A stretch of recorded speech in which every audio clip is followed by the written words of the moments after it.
August 1965, Warner Brothers Studios, Burbank, California. Dean Martin was on a movie set. He was filming Robin and the Seven Hoods, a comedy about gangsters. Frank Sinatra was there. Sammy Davis Junior was there. The whole Rat Pack was working. It was a normal day. Cameras rolling, lights bright, crew moving equipment, actors waiting for their scenes. Dan was sitting in a chair between takes. He had a glass in his hand. Apple juice. Not alcohol. Never alcohol. Even though everyone thought it was a cocktail, he was relaxed. Comfortable. This was his world. Hollywood movies. The Rat Pack. He had done this 1,000 times before. Then someone walked onto the set. Someone who did not belong there.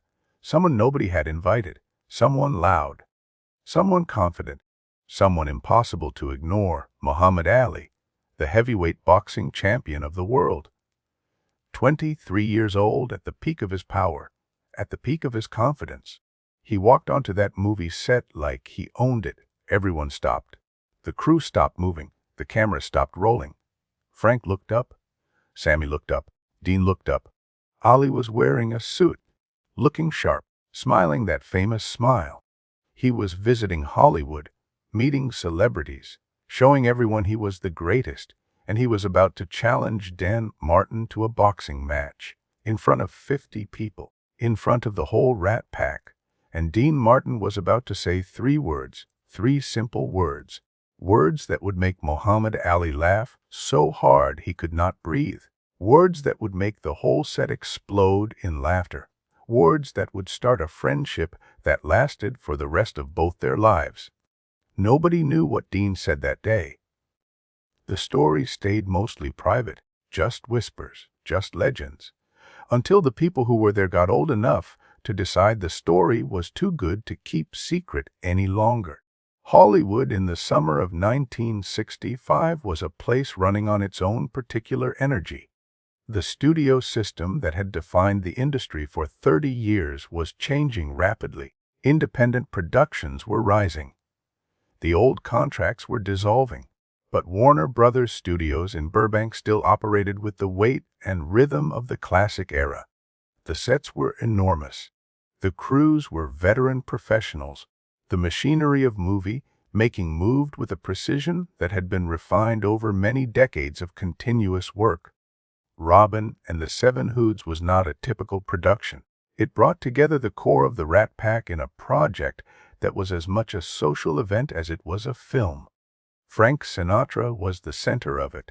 Dean Martin and Sammy Davis Junior surrounded that center. Peter Falk was there. Bing Crosby had a role. The set had an atmosphere that was looser than most productions in Hollywood at that time. There was music between takes. There was laughter in the corridors. There was the particular energy that comes from people who genuinely enjoy each other doing work they find completely natural. Dean moved through this environment the way he moved through every environment. Without effort, without friction. He was not the loudest person on the set. He was not performing for the crew between scenes. He sat in his chair. He drank his apple juice. He waited for his call, and then he worked, and then he waited again. The crew respected this deeply. They knew the difference between a performer who needed constant attention and one who simply existed in a space and did the job with complete professionalism and zero drama. Dean was the second kind, the permanent kind, the kind who made everyone around him feel that the work was under control and the day would end well, which is why it was so notable when a visitor arrived who was very much the opposite of all of that. Muhammad Ali had become a heavyweight champion of the world in February of 1964. He had beaten Sonny Liston in a fight that almost nobody had predicted he would win. He was 22 years old when he won the title. He announced his name change from Cassius Clay shortly after that victory. He declared his membership in the Nation of Islam. He told the world repeatedly and without any apparent doubt that he was the greatest boxer who had ever lived. By August of 1965, he had already defended the title successfully. He had defeated Liston again in the rematch. He was the most famous athlete on the planet by a very considerable distance. He was also the most controversial figure in American sports. His refusal to be modest, his refusal to be quiet about what he believed, his insistence on speaking his own truth in his own loud voice at a time when many people expected athletes to be grateful and contained. These qualities made him loved by many people and deeply unsettling to others. He was young in the way that only the truly gifted are young, absolutely certain, absolutely present, with no visible awareness that the world might not arrange itself around his particular energy and needs. When Ali walked into a room, he expected the room to reorganize itself around him. In most cases, it did exactly that without hesitation. He had developed a habit of visiting Hollywood sets during this period. He liked celebrities. He liked the atmosphere of movie making. He liked being recognized in new environments outside the world of boxing. He showed up places, sometimes invited, sometimes not. He arrived at Warner Brothers Studios on that August morning because he wanted to, because he could, because nobody was going to stop Muhammad Ali from going anywhere he wanted to go in 1965. The moment Ali appeared at the edge of the Robin and the Seven Hoods set, the atmosphere shifted immediately and completely. The crew noticed first, then the principals. Ali was not subtle in any way. He entered the space with the body language of someone who expected to be welcomed and watched at the same time. He began working the room. That was the only way to describe what he did. He moved from person to person with purpose and energy. He made jokes. He shadow boxed in the air. He threw quick combinations at nothing, fast, precise, impossible not to watch. The crew laughed. They could not help it. Ali had a quality that made laughter almost involuntary in the people around him.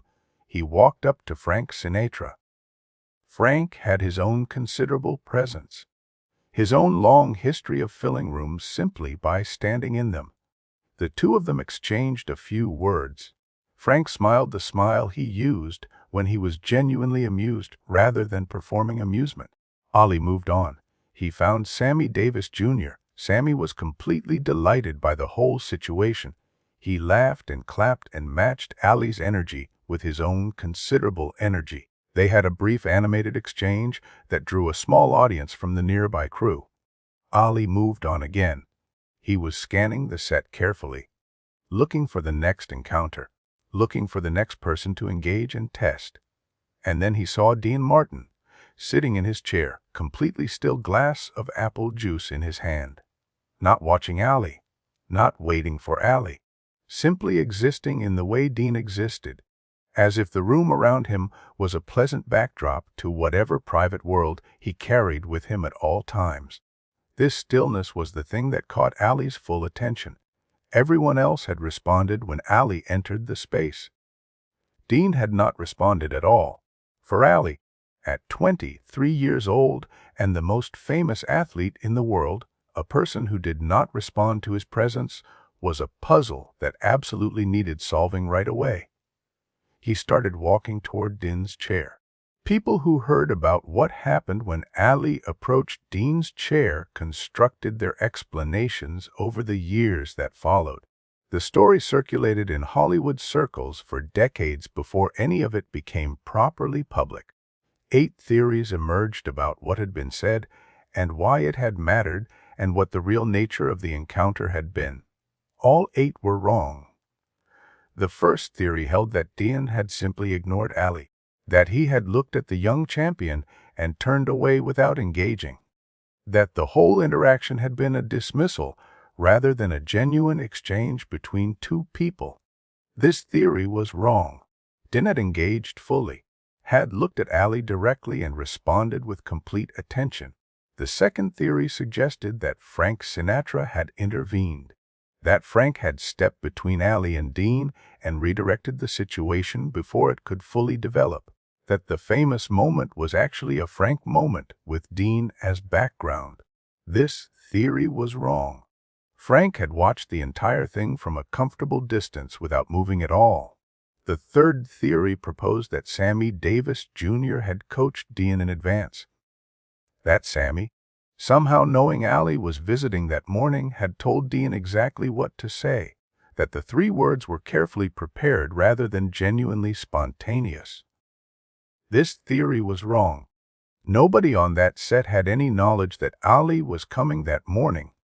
The fourth theory claimed the three words were something crude or insulting, that Dean had responded with a remark that witnesses had cleaned up over time into something more presentable than it actually was. This theory was wrong. The words were exactly as they were remembered by every single person who heard them that day. The fifth theory held that Ali had been genuinely offended first, that the latter came only after a moment of real anger that nobody wanted to acknowledge later, that the friendship had required a repair that the public account glossed over completely. This theory was wrong. Every witness described Ali's transition from confusion to laughter as immediate and total.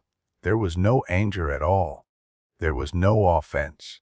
Only confusion followed immediately by complete collapse. The sixth theory suggested the three words were something Dean had used before on other occasions, a prepared line he kept ready for situations exactly like this one, that it was practiced performance rather than genuine spontaneous response. This theory missed what made the moment work entirely. Dunn was not performing. He was being exactly himself, which is precisely what made it land the way it did. The seventh theory proposed that the story grew considerably in the telling over the years, that a mildly amusing exchange became legendary through repetition and the natural human tendency to improve a good story with each retelling. This theory was wrong. The people who were there described the laughter as completely genuine, completely enormous, and completely unlike anything they had witnessed on any movie set before or since. The eighth theory held that Dean and Ali already knew each other before that August morning, that the whole thing was a friendly game between existing acquaintances rather than a genuine first meeting between strangers. This theory was wrong in every verifiable detail. They had not met before that day. All wrong. The truth was simpler and funnier than any of them. This was not just a funny moment between two famous men. This was not just Muhammad Ali being charming on a Hollywood set on a random morning. This was something that revealed exactly who Dean Martin was underneath all the performance and the legend and the carefully maintained ease he carried everywhere. He did not try to out-tough the toughest man in the world. He did not try to match Ali's enormous confidence with confidence of his own. He did not play the game Ali had set up and expected everyone around him to play without question. He stepped outside that game completely. With three words, three absurd and perfectly chosen words that made no sense at all in the context of a boxing challenge. And in doing that, he earned the permanent respect of the greatest boxer who ever lived. Nobody knew the full story of this moment for decades. The people who were there remembered it clearly and completely. They told their friends. They told their families at dinner tables across the following years. But the complete account never reached the general public. Dean never discussed it in interviews.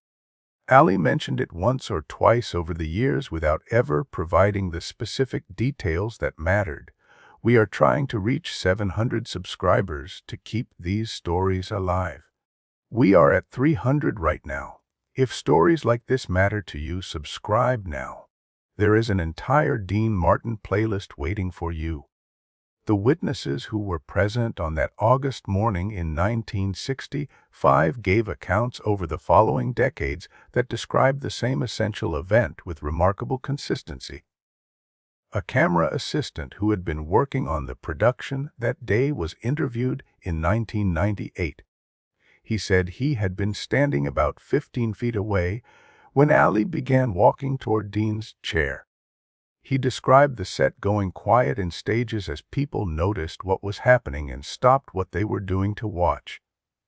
He said when Ali delivered his challenge, the silence was total and complete. Every single person within earshot had stopped working and was watching Dean. He said Dean's response made him laugh so suddenly and so hard that he had to physically cover his mouth with both hands. He said he had worked on dozens of productions before and after that day and had never seen anything like Ali's reaction to those 3 words. He said the entire set felt like a different place for the rest of that afternoon. A costume department worker who had been near the back of the set gave her account in 2004. She said she had moved closer when she noticed the silence spreading across the set because silence on a busy movie set always meant something worth watching. She said, when Dean delivered the 3 words, she watched Ali's face move through several distinct expressions in very rapid succession. Confusion arrived first and stayed longest. Then something that looked like a genuine attempt to understand the logical meaning of what he had just heard. Then complete and total collapse into uncontrollable laughter. She said she had worked in the film industry for 30 years, and it was the single funniest thing she had witnessed in any professional setting in her entire career. Sammy Davis Junior spoke about the incident in a late 1980s interview for a television program. He said he had watched Ali work his way around the set with great personal enjoyment because Ali's energy was simply irresistible to be around for anyone. He said when Ali approached Dean, he expected Dean to do what Dean always did in social situations, which was be perfectly warm and perfectly unreachable at the same time. He said the 3 words surprised even him completely, and he had known Dean for many years. He said he had never heard Dean say anything quite like that to anyone before. He said Ali's reaction was one of the genuinely funniest things he had ever witnessed in his entire life. He said he and Dean had laughed about that morning many times across many years afterward whenever the 2 of them were together. A Warner Brothers production assistant described the aftermath most precisely in a 2011 conversation recorded for a Hollywood archive project. She said after Ali finally stopped laughing, he extended his hand to Dean with an expression that she described as pure and complete respect. She said Dean stood up without any rush and shook it firmly and calmly. She said Ali said something quietly to Dean that she could not hear from where she was standing at the time. She said Dean nodded once. She said the 2 men sat down together and talked privately for nearly 20 minutes while the rest of the set slowly and quietly returned to its normal working rhythm around them. Nobody knew for decades exactly what had passed between Dean and Ali in those specific seconds of the challenge and the response. Nobody knew the precise words of the full exchange. Nobody knew the complete sequence from Ali's challenge to Dean's response to Ali's reaction and everything that followed. The broad shape of the story was known in Hollywood, but the interior had stayed private until enough of the witnesses decided the details were too important and too funny to leave unrecorded any longer. If you were Muhammad Ali in that exact moment, 23 years old, heavyweight champion of the world, walking onto a Hollywood movie set full of famous people, challenging the most relaxed man in the building to a boxing match in front of 50 witnesses who were all watching and waiting. And that man looks at you and says something that makes absolutely no logical sense as a response to a boxing challenge. Would you laugh immediately? Would you stand there confused first and then laugh?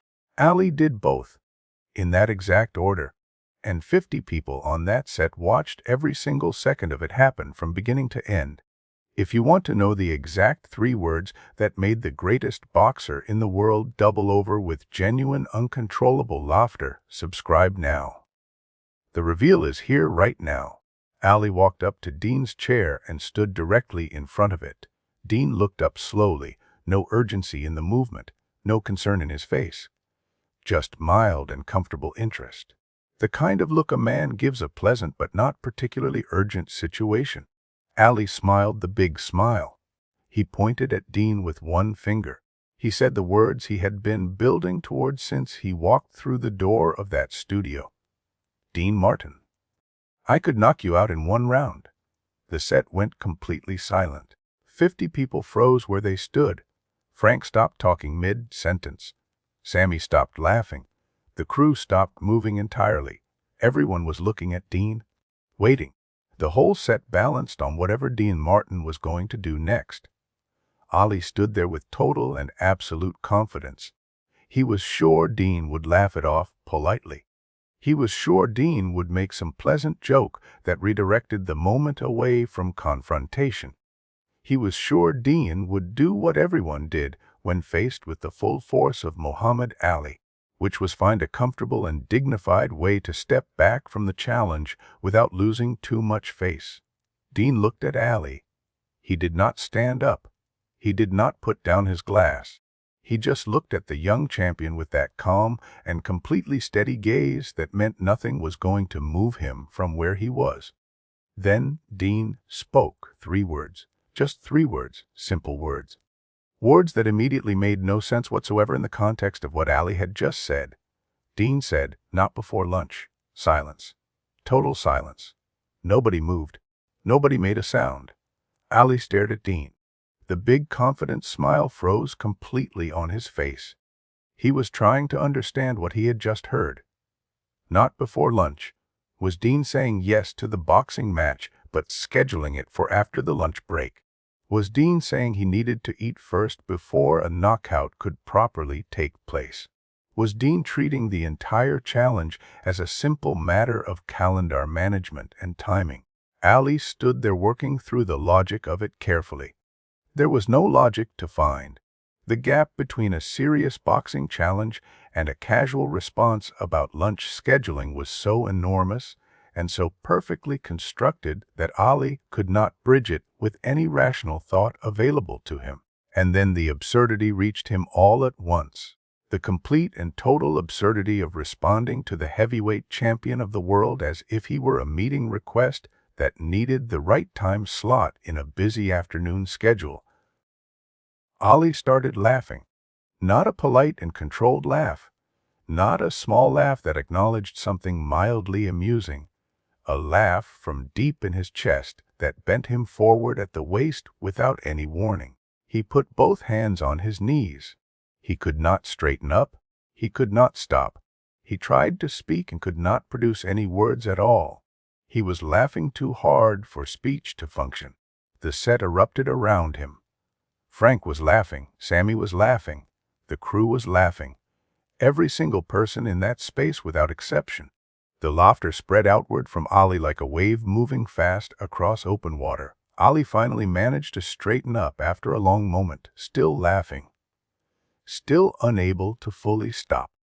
Wiping tears from his eyes with the back of his hand, he pointed at Dean again. Tried to start a sentence. Collapsed back into laughter before he could finish it. Then finally he found the words he was looking for. "Not before lunch." "Man, you are crazy." He was shaking his head slowly. Still laughing, still wiping his eyes, he walked over to Dean, reached his hand out. Den stood up without any particular rush at all. No drama in the movement. He shook Ali's hand. Ali looked at him with an expression that had changed completely from the one he had walked in wearing that morning. He said, "You are the coolest cat in Hollywood." And just like that, in 30 seconds of perfect absurdity, the challenge was completely over. And the friendship had begun. To understand why Dean's response worked the way it worked, you have to understand something about how Dean's humor operated at its deepest and most essential level. It was never the kind of humor that announced itself loudly. It was never the prepared joke delivered at the exactly right moment with obvious timing. Dean's humor came from a completely different place than that. It came from a deep and genuine comfort with the absurd, from a willingness to say the thing that made no sense at all when everyone else was carefully saying the thing that made complete sense. He had developed this quality over decades of performing in every possible environment and for every possible kind of audience. He had learned very early in his career that the unexpected response was almost always funnier than the expected one by a very large margin. A heckler in the audience expected to be ignored or to be challenged directly and firmly. Dean would engage the heckler with a complete non-sequitur that left everyone laughing, including the heckler himself. A serious situation would get treated with gentle and perfect absurdity. A situation that called for confrontation would get answered with a calm comment about the catering schedule or the weather or something else entirely unrelated. The apple juice was part of the same underlying philosophy. The whole constructed persona of Dean Martin, the effortlessly relaxed singer with the casual ease that nothing could disturb or reach, was built on this same fundamental principle. Give people something other than what they expect, not in a hostile way that creates distance, not in a clever way that shows off the cleverness of the person delivering it, in a way that simply opens a door into a completely different room than the one everyone thought they were standing in. Ali had walked onto that set expecting several possible responses to his challenge. He had encountered all of them before in other rooms and with other people. He had prepared for all of them in his own way. He had not prepared for his boxing challenge to be treated as a scheduling conflict, requiring lunch to be consulted first. The gap between what he expected and what he actually received was so large and so perfectly timed that his laughter was genuinely and completely involuntary. He was not laughing because he made a conscious decision that the response was funny.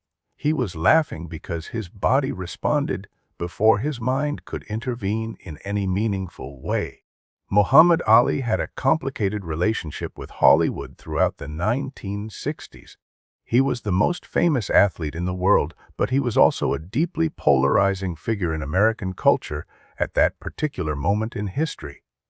His conversion to Islam, his refusal to accept the name he had been given at birth, his loud and completely unapologetic self-promotion at a time when black athletes were expected by much of white America to be grateful and quiet and modest about their achievements.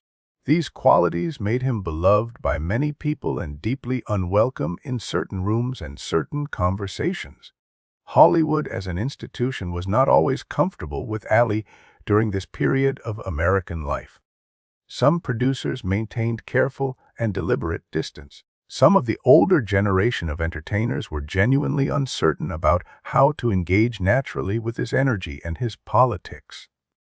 Ali navigated all of this in his own very particular way.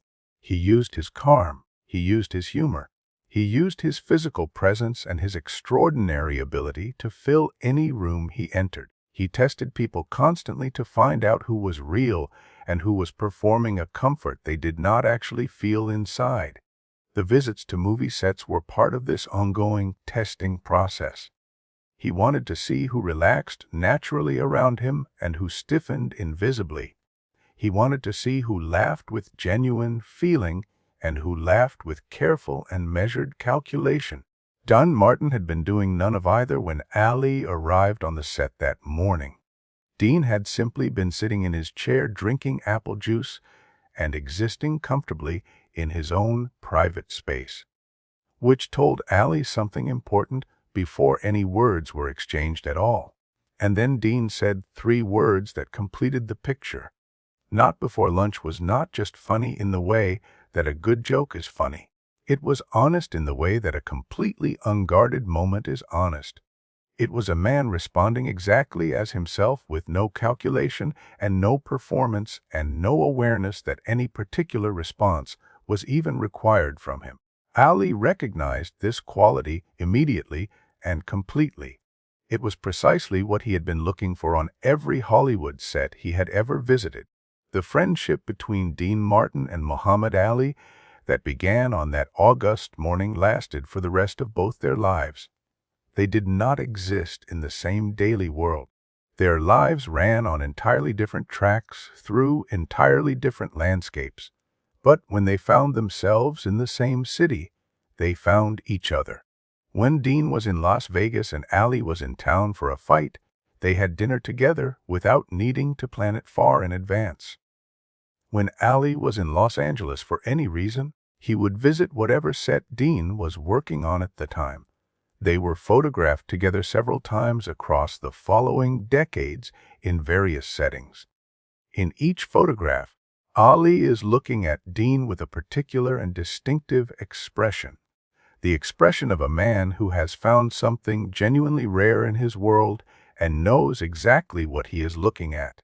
Den never discussed the friendship publicly in any interview, never mentioned Ali in any context as a friend or as a story worth sharing with the world. Ali referenced Dean occasionally in public conversations across the years, always warmly, always with that same quality of recognition and genuine affection. But he never gave the full story of how it actually began on a Tuesday morning in August of 1965 on a Warner Brothers movie set. The people on the set that day remembered it perfectly. They carried the story quietly for decades afterward. It passed between them as a private treasure worth keeping, something too good to lose but too personal to broadcast before the right moment had arrived. The story of Dean Martin and Muhammad Ali at Warner Brothers Studios is about humor doing the one thing that ego simply cannot do on its own. Ali had walked onto that movie set with the full weight of his championship and his confidence and his completely unshakable self-belief behind him. He had worked his way through every person in the room with precision and energy. Most people had responded by accommodating him in some comfortable way. Frank had smiled warmly. Sammy had matched his energy with genuine delight. The crew had watched with appropriate and genuine awe. These were all responses that confirmed what Ali already knew about himself. They were different forms of agreement. Dean had done something entirely different. Not through toughness of his own, not through competing ego, not through any form of direct confrontation whatsoever. He had simply stepped outside the entire framework that Ali had constructed and expected the world to operate within at all times. He had treated a boxing challenge as a logistical matter requiring the consultation of a lunch schedule. He had made the greatest fighter in the world laugh until he cried real tears in front of 50 witnesses. And in doing that, he had given Ali something that almost nobody in his life gave him at that particular point in time. A genuine and complete surprise. A person who was fully himself at all times without any performance attached to it, who had not tried to impress Ali or accommodate Ali, or be visibly impressed by Ali in any way, who had just said 3 perfectly absurd words and picked up his apple juice again as if nothing of any significance had happened. This was the thing Ali had been looking for all along on those Hollywood visits. This was the quality he had walked onto that set to find without consciously knowing that was what he was doing. And Dean Martin, sitting in his chair between takes on a Tuesday morning in August, had provided it without any awareness that he was doing anything special or memorable at all. August 1965. Warner Brothers Studios. Muhammad Ali challenged Dean Martin to a boxing match. Dean said 3 words, "Not before lunch." Ali laughed for minutes and could not stop. They became friends for the rest of their lives. Because Don Martin did not try to beat Ali at Ali's own game, he changed the game entirely with 3 words and a glass of apple juice. If you want more stories about Dean Martin, subscribe now. We are at 300 subscribers and working toward 700. These stories do not stay online forever. Subscribe so you do not miss the next one.